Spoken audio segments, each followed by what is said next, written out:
What I'm going to show you right now is how to work with a horse that he pulls back quite a bit. And one of the concerns they had when they brought him here was he wouldn't stand tied without pulling back.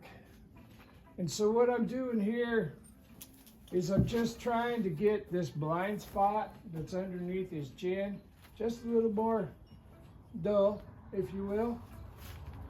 And see how he's not pulling back right now? I'm no different than a tie post right here. So I'm gonna move him. I'm gonna step his shoulder across. I'm gonna pick up here and get him stopped and then go right back to rubbing his face. And going underneath his chin and his belly right here. I'm going to back him up. That means back up. Pull pressure means come forward. Jaw pressure means turn your shoulder, like that. We'll bring him around here. I'm going to pick up again and go to rubbing his face.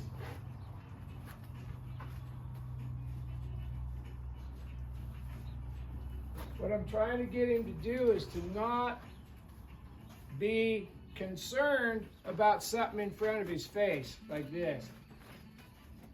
I've spent a few days getting this. He has to look at it. He doesn't get to look away. See him looking and chewing there? Give him a pat. Then go right back to doing this thing in front of his face again. Pull pressure. I want him to step forward off pull pressure. You don't have to go very far. But when I put pressure on his nose, that means go back. If I put pressure on his pull, that means come forward. See if we can get him to come forward right here. Let's tap him on the pole here. This rope's not tight, but I am going to hold like I was a tie post. There, he stepped forward and I quit.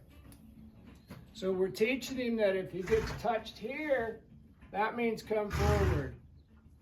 Now he's 3, and he's probably pretty well established. It'll take you about as long to fix a horse that pulls back as it does for the horse that pulls back to pull back and practice it. One of my favorite things here lately is they get good at what they practice.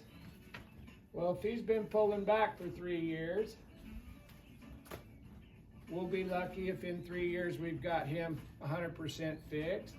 But what we can do is show him that this kind of stuff doesn't mean run backwards and panic. Now, another tool I'm going to use in this situation is a tie ring. Tie rings are good if you use them right, just like every other tool. So, I'm gonna send him around me in a circle here. I'm gonna touch that jaw. I want that shoulder to step across. I need a full circle. I'm gonna pick up and get that inside hind leg. It's real important because that's right there is pull pressure. And there, the pull pressure come and he stepped forward. We're trying this way. Pick up, inside hind leg. Pull pressure. He went forward. Now I'm going to rub him here. He keeps looking at that colt over there. I'm working on this blind spot.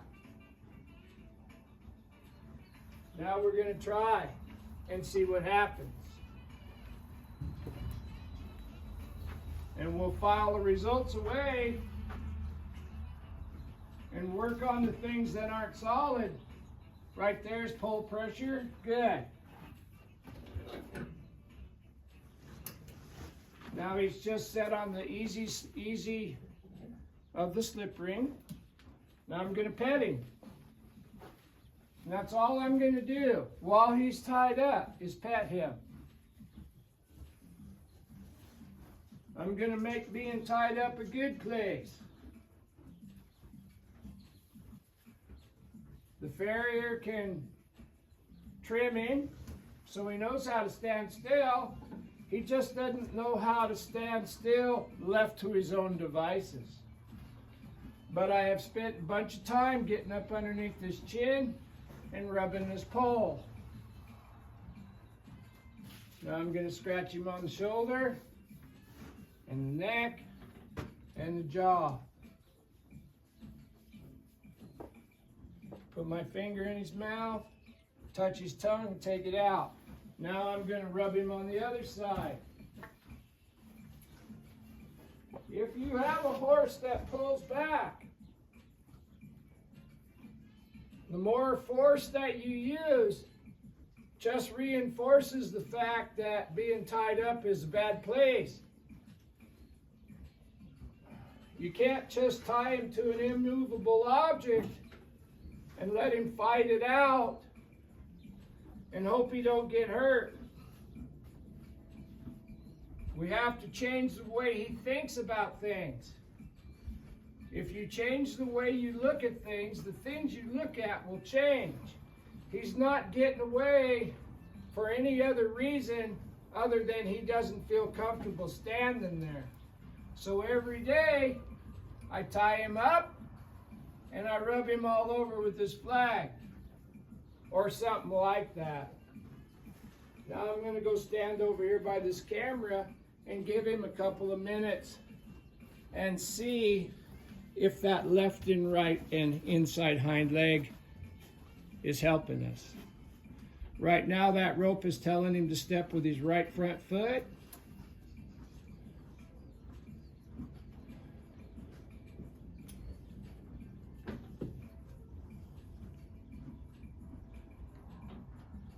And there it is.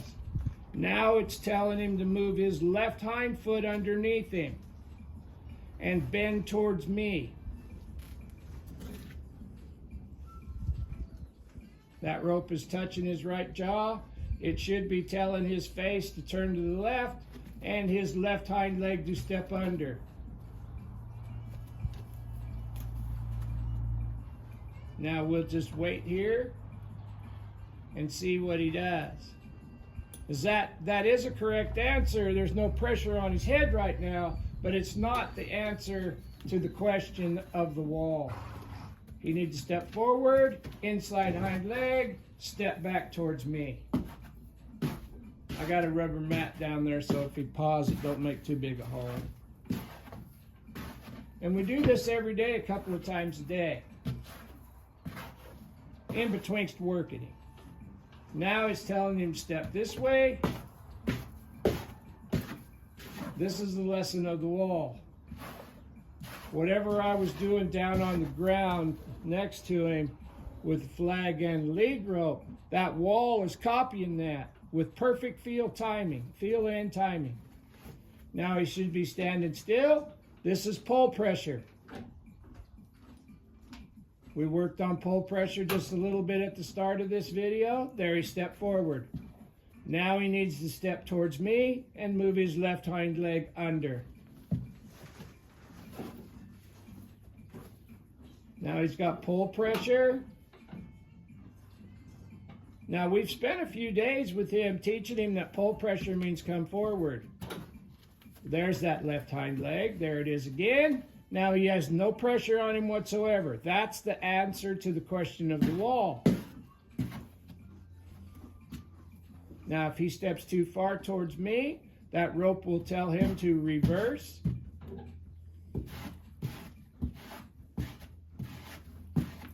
And the more practice he has standing there, better things will get.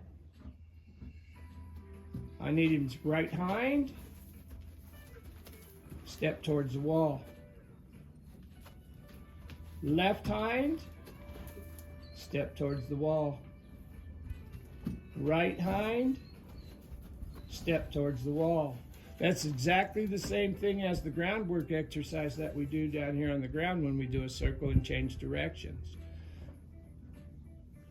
That will fix him, given enough time. But you can't leave him on here forever, tied solid, and let him fight it out, because he'll just get hurt and scared. And then he'll just shut down mentally. And then when he does freak out, he'll tear something up. He'll hurt himself. This right here is exactly the same as that groundwork on the circles, and it has impeccable timing. And that's how we work on a horse that pulls back. Now, as soon as he stands quietly, we'll go get him. I want him looking towards the wall, not looking away. I want it to be just exactly the way I want it to be here. He needs to turn his head towards the wall, because that's what the halter's telling him, and stick his left leg under. There's that pull pressure right there. Quiet, perfect. That's when we take him off. Hey, buddy.